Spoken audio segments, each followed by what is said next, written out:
بسم اللہ والصلاة والسلام علی رسول اللہ، اما بعد۔ آج 24واں سپارہ،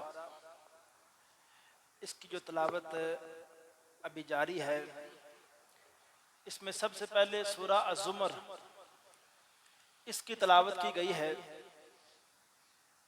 اس سورت کا ایک رکوع، اس کا سادہ سا ایک مفہوم آپ کے سامنے رکھتا ہوں۔ صرف مقصد یہ ہے کہ ہمیں یہ بات پتہ چلے کہ قرآن کتنی وضاحت کے ساتھ ہمیں بات سمجھاتا ہے۔ اللہ فرماتے ہیں اعوذ باللہ من الشیطان الرجیم قل یا عبادی الذین اسرفوا علی انفسہم لا تقنطوا من رحمت اللہ۔ اے پیغمبر میرے بندوں سے کہیے کہ میرے وہ بندے جو گناہ کر کے اپنے اوپر بڑا ظلم کر چکے ہیں، میرے وہ بندے بھی اللہ کی رحمت سے مایوس نہ ہوں۔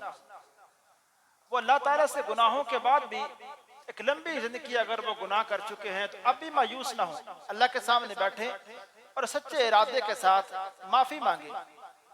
کہا ان اللہ یغفر الذنوب جمیعا، اللہ تو وہ ذات ہے جو انسان کے سارے گناہوں کو معاف کرنے والا ہے۔ انہ هو الغفور الرحیم، بے شک وہ بڑا بخشنے والا خوب رحم فرمانے والا ہے۔ لیکن ساتھ ہی فرمایا وَأَنِيبُوا إِلَىٰ رَبِّكُمْ، اپنے رب کی طرف رجوع کر لو۔ وَأَسْلِمُوا لَهُ مِن قَبْلِ أَن يَأْتِيَكُمُ الْعَذَابُ، اور اس رب کے فرما بردار بن جاؤ اس دن کے آنے سے پہلے پہلے جس دن عذاب آ جائے گا۔ اس عذاب سے مراد قیامت بھی ہے، اور وہ عذاب آ جائے ثم لا تنصرون، پھر جب وہ عذاب اللہ کا آ جائے گا پھر تم کسی قسم کی مدد نہیں کیے جاؤ گے، تمہاری کوئی مدد کرنے والا نہیں ہوگا۔ اس کے بعد فرمایا وَاتَّبِعُوا أَحْسَنَ مَا أُنزِلَ إِلَيْكُم مِّن رَّبِّكُمْ، اے لوگو تمہارے رب کی طرف سے جو سب سے اچھی بات اس کلام کے اندر، اس قرآن کے اندر نازل کر دی گئی ہے، اس کی پیروی کر لو۔ من قبل، اس سے پہلے کہ ان یاتیکم العذاب، تمہارے پاس وہ عذاب آ جائے باغتا، اچانک، تمہیں پتہ بھی نہ چلے، تمہارے شعور میں بھی نہیں۔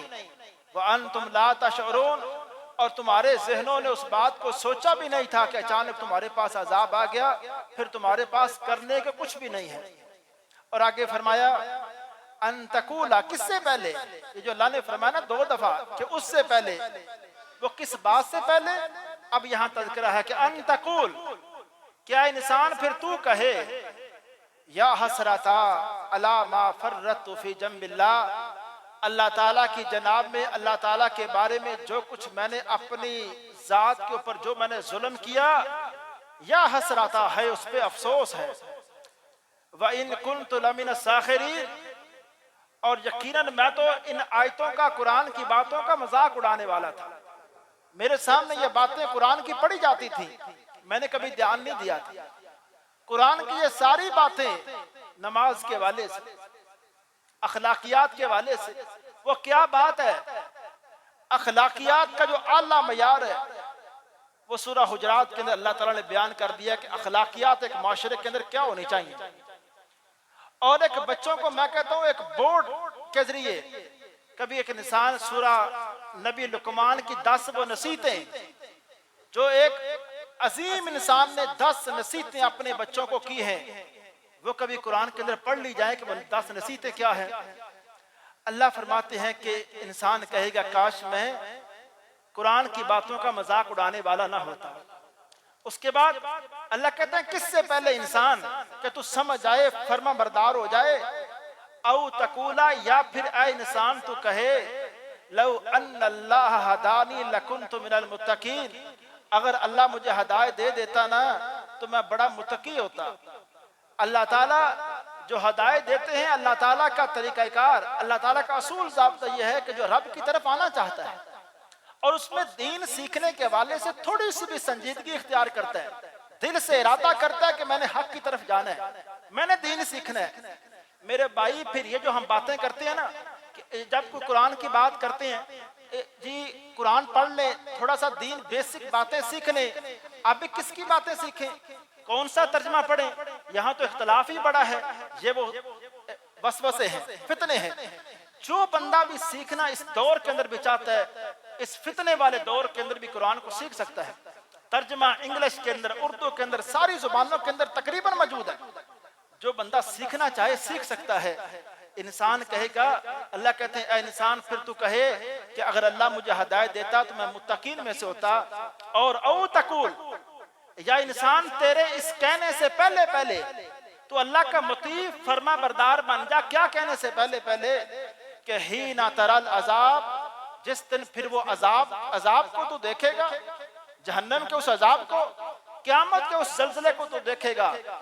حین تری العذاب، پھر تو کہے گا لو ان لی کرہ فاکون من المحسنین، اگر ایک مرتبہ اللہ مجھے دوبارہ دنیا کے اندر بھیج دے تو میں بڑے نیکی کے کام کرنے والا بن جاؤں گا۔ ایک دفعہ اللہ تعالیٰ بھیج دے۔ اور اللہ تعالیٰ نے سورہ السجدہ کے اندر فرمایا وَلَوْ تَرَا إِذِ الْمُجْرِمُونَ نَاكِسُو رُؤُوسِهِمْ عِنْدَ رَبِّهِمْ، اے پیغمبر کاش آپ اس منظر کو دیکھیں، ابھی وہ دن آیا نہیں، وہ منظر آپ دیکھ لیں قیامت کا، جس دن مجرم ہمارے سامنے اپنے سروں کو جھکا کے کھڑے ہوں گے۔ ناکسو رؤوسہم، اپنے سروں کو جھکا کے کھڑے ہوں گے اور کہہ رہے ہوں گے ربنا ابصرنا وسمعنا فرجعنا نعمل صالحا، اللہ جن باتوں کے حوالے سے دنیا میں ہم انکار کرتے تھے، آج وہ باتیں، ساری باتیں آج آنکھوں سے دیکھ لی۔ سمعنا، وہ ساری باتوں کی حقیقت اپنے کانوں سے سن لی ہے۔ فرجعنا، اللہ ایک مرتبہ دنیا کے اندر بھیج دے، نعمل صالحا، ہم بڑے اچھے کام کریں گے۔ اللہ کہتے ہیں اس حسرت سے پہلے پہلے اے انسان کیا کر لے؟ تو اللہ کی طرف رجوع کر لے، انیبوا ربکم، اپنے رب کی طرف رجوع کر لے۔ اور پھر اللہ اس کے جواب میں کیا فرماتے ہیں؟ اس دن کی جو حسرت ہے، بلا قد جاءتک آیاتی، اللہ فرماتے ہیں کیوں نہیں اے انسان، تیرے پاس میری آیتیں آئی تھی، میری ساری یہ آیتیں، ساری سود کے والے سے حقیقت اللہ کہتے ہیں آئی تھی، تو نے سود نہیں چھوڑا، حرام کے والے سے ہم نے روکا تھا، تو نہیں رکا، ہم نے اس کتاب کے اندر کہا تھا یتیم کا مال نہیں کھانا، تو نے کھایا، ہم نے کہا تو نے کسی کا حق نہیں مارنا، تو نے مارا، ہم نے اس کتاب کے اندر کہا تھا کسی پہ ظلم نہ کریں، تو نے کیا، ہم نے اس کتاب میں کہا تو نماز پڑھتا رہے، تو نے نہیں پڑھی، ہم نے اس کتاب کے اندر کہا تھا روزے رکھنے ہیں، تو نے روزے نہیں رکھے۔ اللہ کہتے ہیں کیا بات ہے جس کو ہم نے کوئی ابہام کے ساتھ، کوئی وضاحت کے ساتھ نہ کیا، مکمل وضاحت کے ساتھ ہماری آیتیں تیرے پاس آئیں۔ اللہ کہتے ہیں فَكَذَّبْتَ بِهَا، اے انسان تو نے ان ساری آیتوں کو تو نے جھٹلایا، تکذیب کی۔ اب بات کو سمجھے تکذیب کیا ہوتی ہے؟ تکذیب ہے دو طرح کی، ایک بندہ اتنا اعلانیہ سرکش ہو جائے کہ کہہ دے کہ اللہ جو کہتے ہیں میں ان کو نہیں مانتا، ایک تکذیب یہ ہے۔ دوسرا یہ ہے کہ زبان سے تو نہیں کہتا لیکن اپنے عمل سے ثابت کرتا ہے، اپنے عمل سے وضاحت کرتا ہے کہ جو کچھ اللہ کہہ رہے ہیں میں ان کو مانتا نہیں ہوں۔ جب اللہ نماز کے والے سے بات کرے بندہ پڑھے ہی نہ تو سمجھے اللہ کی باتوں کی وہ تکذیب کر رہے ہیں۔ فرمایا وَاسْتَكْبَرْتَ، اے انسان تو نے تکبر کیا تھا ہماری آیتوں کے سامنے، وَكُنْتَ مِنَ الْكَافِرِينَ، اور تم منکروں میں سے تھا۔ اور آخری آیت سنیں وَيَوْمَ الْقِيَامَةِ، اور اب قیامت کے دن تَرَى الَّذِينَ كَذَبُوا عَلَى اللَّهِ، اے پیغمبر آپ دیکھیں گے ان لوگوں کو جو اللہ پہ جھوٹ بولتے تھے۔ اللہ پہ جھوٹ کیا ہے؟ وہ باتیں قرآن کی طرف کو بندہ منسوب کر دے جو قرآن میں نہیں ہے۔ ایک بندہ اللہ معاف کرے حرام کے اپنے بزنس کو ثابت کر دے کہ قرآن کے اندر ہے، یہ جائز ہے، یہ بات اللہ پہ جھوٹ ہے۔ اے پیغمبر آپ دیکھیں گے ان لوگوں کو جو رب پہ اللہ پہ جھوٹ بولتے تھے، فرمایا وجوہہم مسودہ، ان کے چہرے اس دن سیاہ ہوں گے، الیس فی جہنم مثوی للمتکبرین، کیا متکبرین کا ٹھکانہ برا ترین وہ ٹھکانہ نہیں ہے؟ تو اللہ فرماتے ہیں اس دن پھر ہم، ساتھ ہی فرماتے ہیں اس دن ہم ان لوگوں کو بچا لیں گے، اتقوا، جو اس دن اللہ جنہوں نے اس دنیا کے اندر اللہ سے ڈر کے زندگی گزاری، ان لوگوں کو ہم بچا لیں گے۔ یہ ہے سورہ زمر۔ صرف میں یہ گزارش کرنا چاہتا ہوں کہ قرآن پاک کی اگر ہم تھوڑی سی ٹرانسلیشن شروع کر دیں تو اتنی وضاحت سے قرآن ہمیں بات سمجھاتا ہے کہ ہماری سوچ اور گمان میں بھی نہیں ہے کہ کیا کچھ باتیں ہمیں قرآن کے اندر وضاحت سے سمجھا دی گئی ہیں۔ अस्सलाम।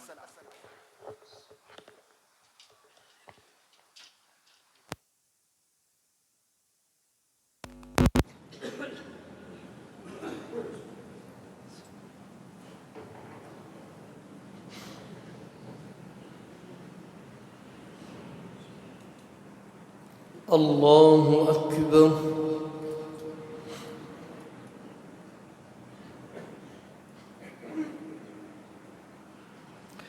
الحمد لله رب العالمين الرحمن الرحيم مالك يوم الدين. إياك نعبد وإياك نستعين. اهدنا الصراط المستقيم صراط الذين أنعمت عليهم غير المغضوب عليهم ولا الضالين آمين.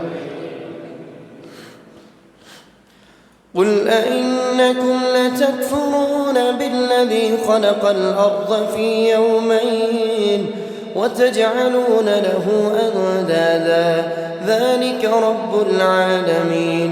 وجعل فيها رواسي من فوقها وبارك فيها وقدر فيها أقواتها في 4 أيام سواء للسائلين. ثم استوى إلى السماء وهي دخان فقال لها وللأرض ائتيا طوعا أو كرها قالتا أتينا طائعين.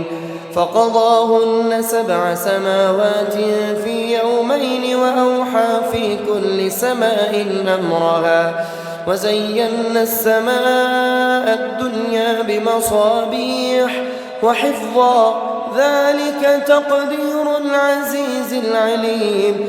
فإن أعرضوا فقل أنذرتكم صاعقة مثل صاعقة عاد وثمود إذ جاءتهم الرسل من بين أيديهم ومن خلفهم ألا تعبدوا إلا الله قالوا لو شاء ربنا لأنزل ملائكة فإنا بما أرسلتم به كافرون. فأما عاد فاستكبروا في الأرض بغير الحق وقالوا من أشد منا قوة أولم يروا أن الله الذي خلقهم هو أشد منهم قوة وكانوا بآياتنا يجحدون. فأرسلنا عليهم ريحا صرصرا في أيام نحسات لنذيقهم عذاب الخزي في الحياة الدنيا ولعذاب الآخرة أخزى وهم لا ينصرون. وأما ثمود فهديناهم فاستحبوا العمى على الهدى فأخذتهم صاعقة العذاب الهون بما كانوا يكسبون ونجينا الذين آمنوا وكانوا يتقون. ويوم يحشر أعداء الله إلى النار فهم يوزعون حتى إذا ما جاءوها شهد عليهم سمعهم وأبصارهم وجلودهم بما كانوا يعملون. وقالوا لجلودهم لم شهدتم علينا قالوا أنطقنا الله الذي أنطق كل شيء وهو خلقكم أول مرة وإليه ترجعون. وما كنتم تستترون أن يشهد عليكم سمعكم ولا أبصاركم ولا جلودكم ولكن ظننتم أن الله لا يعلم كثيرا مما كنتم تعملون. وذلكم ظنكم الذي ظننتم بربكم أرداكم فأصبحتم من الخاسرين فإن يصبروا فالنار مثوى لهم وإن يستعتبوا فما هم من المعتبين وقيضنا لهم قرناء فزينوا لهم ما بين أيديهم وما خلفهم وحق عليهم القول في قد خلت من قبلهم من الجن والإنس إنهم كانوا خاسرين. الله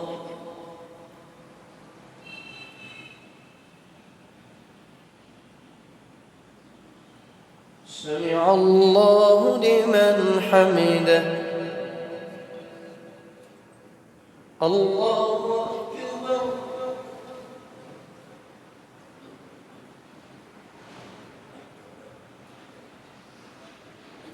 الله أكبر.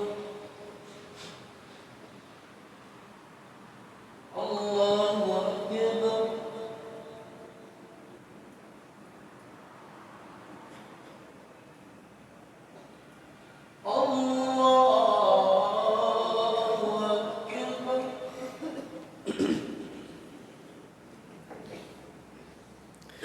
الحمد لله رب العالمين الرحمن الرحيم مالك يوم الدين إياك نعبد وإياك نستعين اهدنا الصراط المستقيم صراط الذين أنعمت عليهم غير المغضوب عليهم ولا الضالين آمين.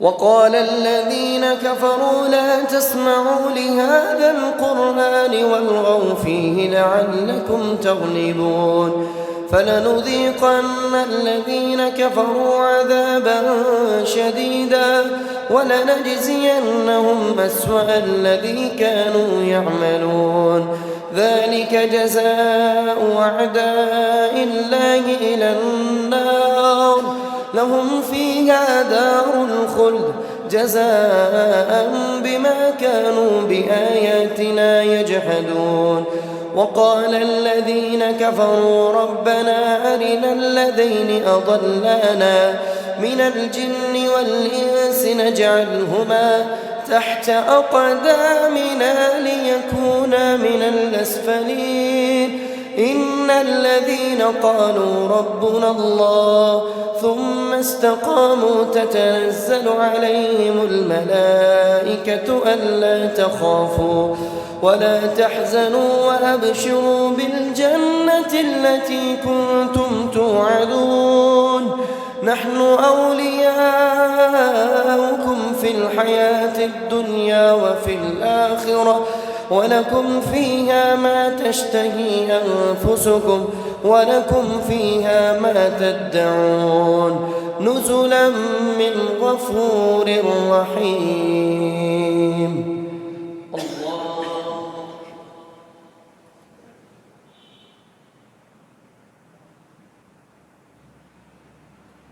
سمع الله لمن حمده. الله أكبر.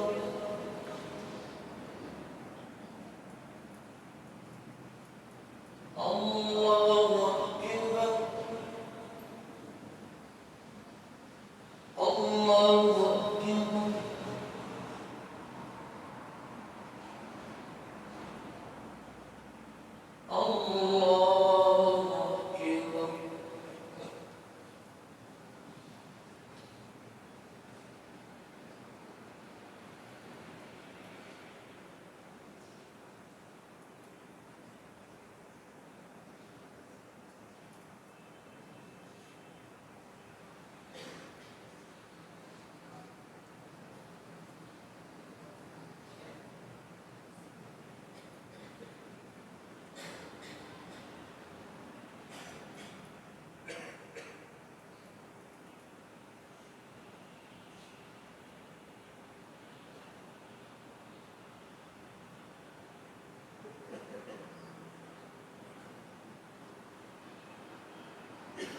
السلام عليكم ورحمة الله. السلام عليكم ورحمة الله.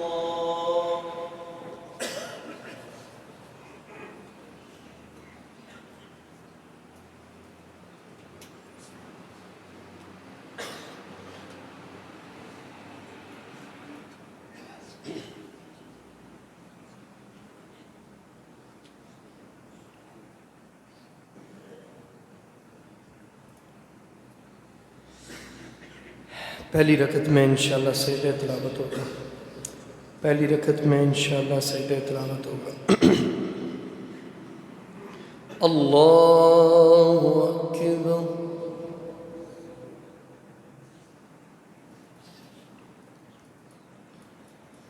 अल्हम्दुलिल्लाहि रब्बिल आलमीन अर्रहमानिर रहीम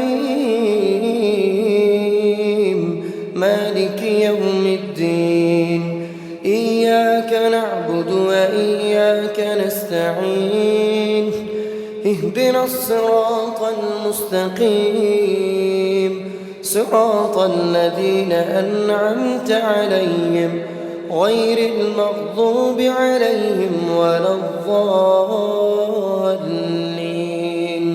آمين. ومن أحسن قولا ممن دعا إلى الله وعمل صالحا وقال إنني من المسلمين. ولا تستوي الحسنة ولا السيئة ادفع بالتي هي أحسن فإذا الذي بينك وبينه عداوة كأنه ولي حميم. وما يلقاها إلا الذين صبروا وما يلقاها إلا ذو حظ عظيم. وإما ينزغنك من الشيطان نزغ فاستعذ بالله إنه هو السميع العليم. ومن آياته الليل والنهار والشمس والقمر لا تسجدوا للشمس ولا للقمر واسجدوا لله الذي خلقهن إن كنتم إياه تعبدون. فإن استكبروا فالذين عند ربك يسبحون له بالليل والنهار وهم لا يسأمون. الله أكبر.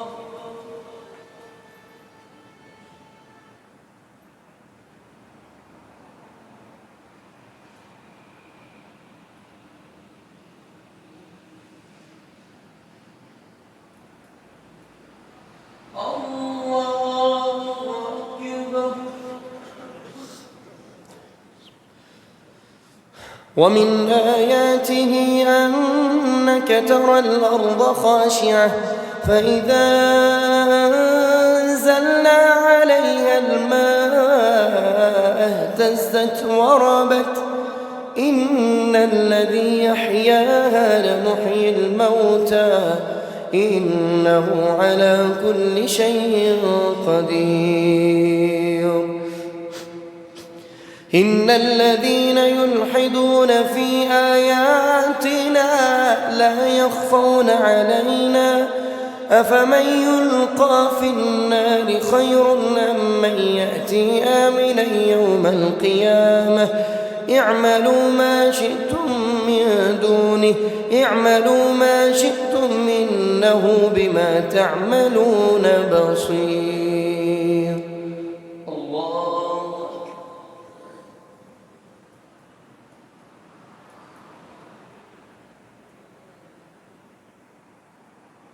سمع الله لمن حمده. الله أكبر.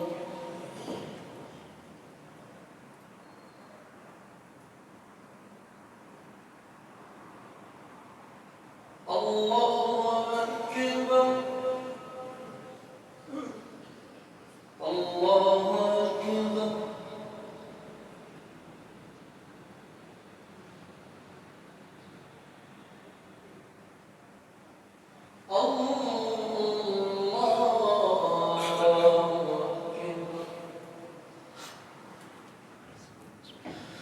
الحمد لله رب العالمين الرحمن الرحيم مالك يوم الدين إياك نعبد وإياك نستعين اهدنا الصراط المستقيم صراط الذين أنعمت عليهم غير المغضوب عليهم ولا الضالين آمين.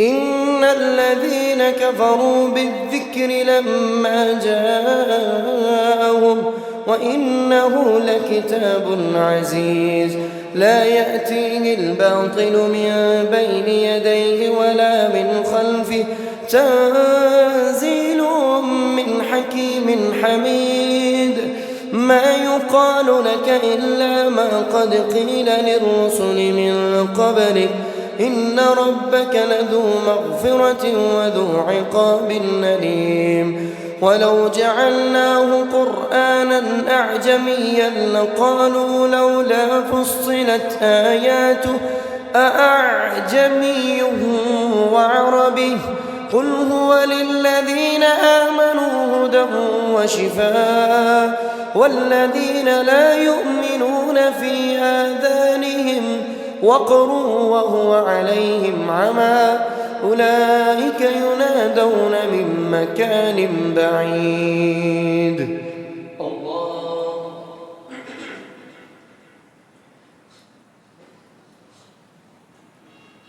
سمع الله لمن حمده. الله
السلام عليكم ورحمة الله. السلام عليكم ورحمة الله.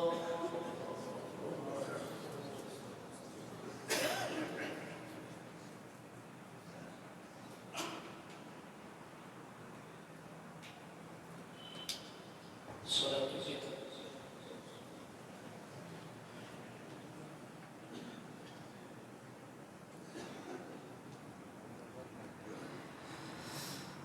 الله أكبر.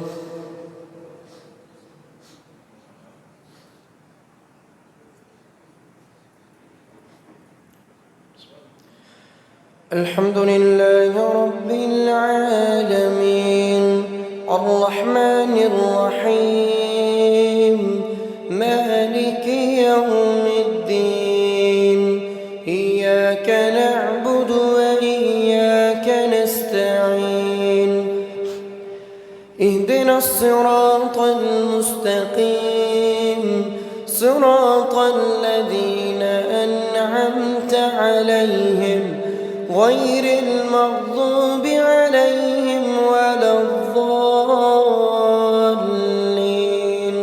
آمين. ولقد آتينا موسى الكتاب فاختلف فيه ولولا كلمة سبقت من ربك لقضي بينهم وإنهم لفي شك منه مريب من عمل صالحا فلنفسه ومن أساء فعليها وما ربك بظلام للعبيد. الله أكبر.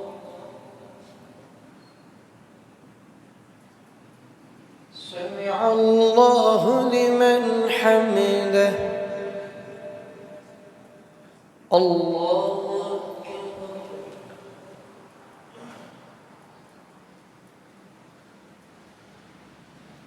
الله أكبر.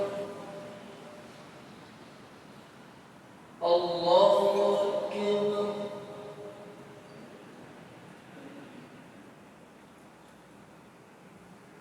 الله أكبر.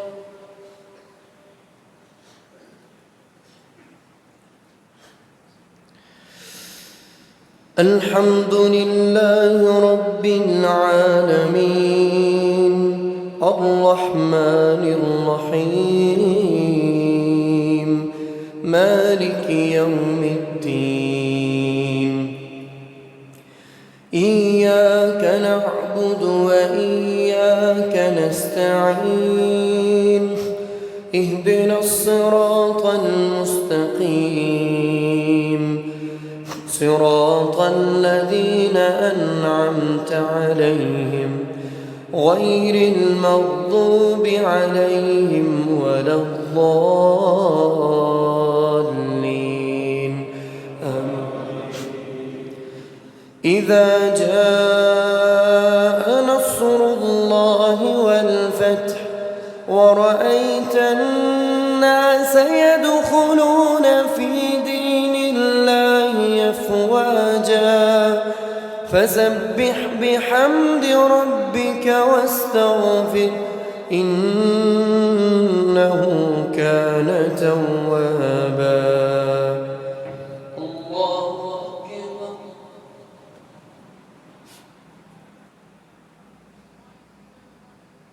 سمع الله لمن حمده. الله أكبر.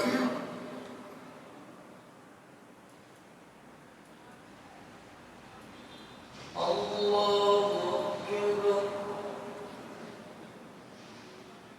الله أكبر.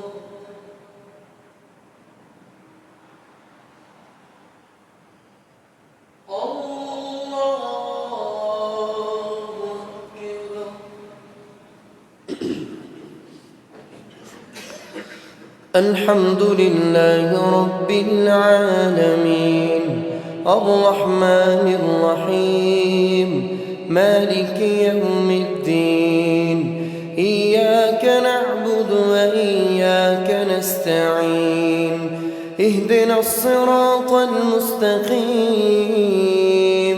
صراط الذين أنعمت عليهم غير المغضوب عليهم ولا الضالين آمين. قل هو الله أحد الله الصمد لم يلد ولم يولد ولم يكن له كفوا أحد. الله أكبر.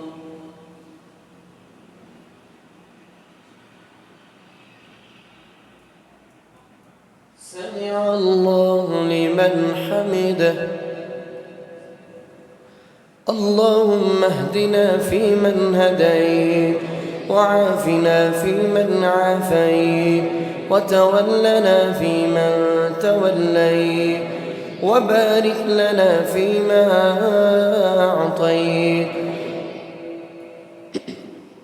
وقنا برحمتك واصرف عنا شر ما قضيت فإنك تقضي ولا يقضى عليك فإنه لا يذل من واليت ولا يعز من عاديت تباركت ربنا وتعاليت نستغفرك اللهم من جميع الذنوب والخطايا ونتوب إليك.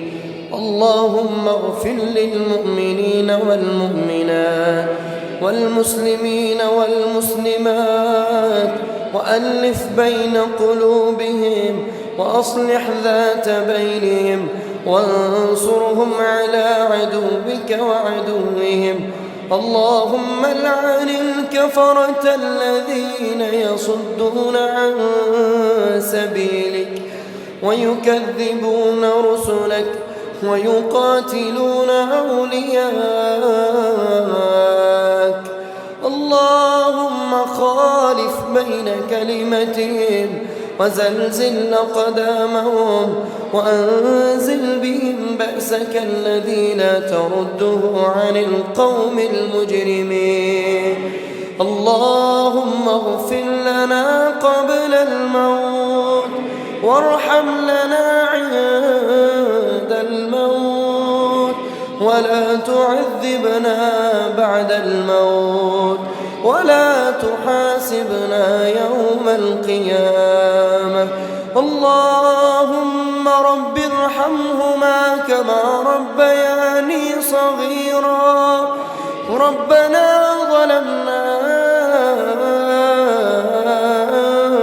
أنفسنا وإن لم تغفر لنا وترحمنا لنكونن من الخاسرين. اللهم اعتق رقابنا من النار ورقاب والدينا من النار وأدخلنا الجنة مع الأبرار. اللهم اشف كل مريض. اللهم اشف مرضانا ومرضى المسلمين يا شافي الأمراض. اشف مرضانا ومرضى المسلمين يا قاضي الحاجات. اقض حاجاتنا وحاجات المسلمين. اللهم انصر إخواننا في فلسطين. اللهم انصر المسلمين في فلسطين. اللهم أهلك الظالمين بالظالمين. اللهم أهلك اليهود والنصارى. اللهم تقبل دعاءنا. اللهم تقبل قيامنا وصيامنا وصلاتنا وعبادتنا. وصلى الله تعالى على خير خلقه محمد وعلى آله وأصحابه أجمعين برحمتك يا أرحم الراحمين. الله أكبر.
السلام